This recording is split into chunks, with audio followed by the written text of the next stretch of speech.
Naisip mo na ba kung ano ang tunay na kapayapaan? May kuwento ako na baka mapapagpabago sa pananaw mo tungkol sa kapayapaan.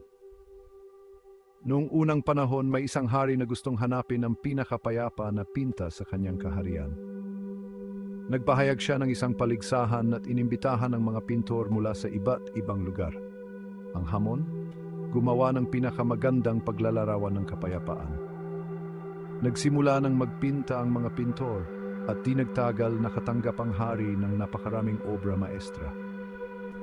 Sa mga ito, may isang nakakuha ng atensyon ng lahat. Ito ay isang kalmadong lawa na perpektong nagre-refleksyon sa matayog na bundok na nababalutan ng niebe. Sa itaas, ang langit ay asul at maaliwalas, may kaunting mga ulap. Ito ay mapayapa, ito ay maganda at naisip ng karamihan. Ito na nga, ito ang kapayapaan. Ngunit nagulat ang lahat sa ginawa ng hari. Nang ianunsyo niya ang nagwagi, ang napiling pinta ay ibang-iba sa kalmadong lawa. Ang pintang ito ay may mga matatarik at tigang na bundok. Ang langit ay mukhang galit, puno ng maitim na ulap at kidlat. Ito ay tila magulo, nakakatakot pa nga. Naisip ng mga tao, nagkamali siguro. Hindi ito maaaring kapayapaan. Ngunit pagkatapos, sinabihan sila ng hari na tingnan itong mabuti. Sa gitna ng magulo na eksena, may isang maliit na detalye na hindi napansin ng marami. Sa siwang ng isang bato, may isang maliit na halaman na tumutubo.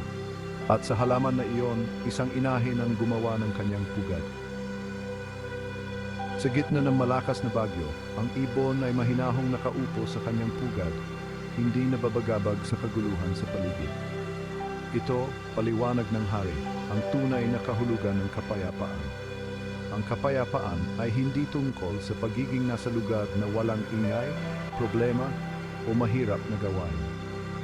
Ito ay tungkol sa pagiging nasa gitna ng lahat ng iyon at manatiling kalmado ang iyong puso.